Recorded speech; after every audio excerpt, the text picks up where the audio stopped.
Sunday. Salty hot trade winds blowing. Boat loading details everywhere. Time is short. Something big is in the making. Feel it, but can't touch it. December 1941. Japan attacks Pearl Harbor. Shortly after, the United States declares war. The United States extinguished all hope Japan had of trying to win the war. August 6th, 1945. The United States dropped the first atomic bombs on Nagasaki and Hiroshima and countless firebombs upon many other cities. The cities lied in ruins, such as Nagasaki, Hiroshima, Tokyo, Osaka, and Wakayama, and those are just a few of the many. The United States' main goal from the bombings were to wipe out any hope of Imperial Japan from continuing the war. These bombs took out many of the Japanese military outposts and suppressed the chances of Japan's victory in the war. The fire spread rapidly from the coastal winds. August 14, 1945. Time 1:30.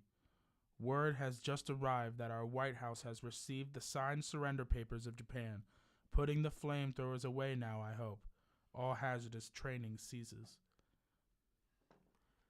Imperial Japan surrendered on August 15, 1945, and formally signed their surrender document on September 2, 1945. Even though Japan's defeat seemed imminent, the Americans sent soldiers to Japan to control the Japanese from trying anything suspicious. An unidentified sergeant, whom is believed to be named Morton from his journal entries, writes, landed at Wakayama, Japan on Friday, September 28, 1945. He writes, 8:30. Hitting the beach now. Our ramp sticks and we gotta jump over the side, so here goes nothing. I'm the first one over and also on the beach. Wet and cold, morning toward a hill, 200 yards inland. As he walks further inland, he notices the Japanese have been using the bathroom in the streets. Their running water and sewage systems have been destroyed from the bombings. The sergeant writes, Wakayama once stood. Never in my life have I seen such destruction. Not a building stands, debris everywhere with Japs living in it. Wakayama was a sight to see at this time.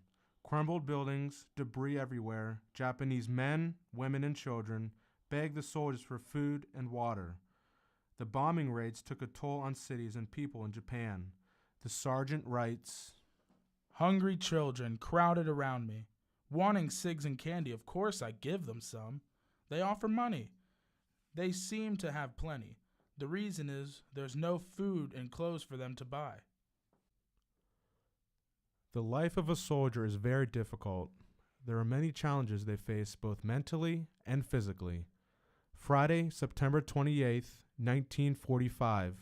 The sergeant enters Wakayama. He has been walking for hours, and he writes, Cold? I'm freezing. So we're walking again this time. We have walked raining harder and colder. I'm numb, so wheezy. Out in an airstrip now. Water is flowing in the runway. In front of us, we see airplanes and hangars and a Japanese plane. They are grounded and will fly no more in World War II. For many soldiers, a letter from home can be a comfort and also a reminder of what you are missing. The sergeant's day at sea seemed to be one of his most thoughtful times. He sends letters to his friends and family with the anticipation of seeing them right back. He says, To be honest, I'm a little homesick. There are days like that. You just seem to get up in the morning thinking about home, and until you go to bed that night, you still have the simple thoughts of how your room used to look, or fishing trips you went on, or maybe even think about your girl. After seeing cities in such destruction and civilians greatly affected, the soldiers seem to want to forget about things. What better to do than reminisce with letters? The sergeant even exchanges writings with a pen pal from Palmyra, New York. Not so very long ago, I received a letter from a girl. She said this I well remember. Morton, you see now, don't you? It's not my fault you don't have a kid yet.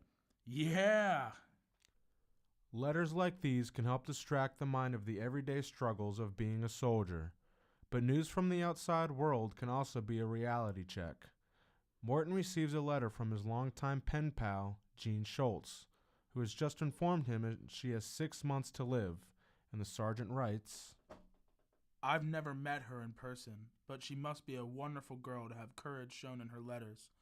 She ends by saying, Morton, if by chance within the next 6 months you are near New York, Palmyra, New York welcomes you.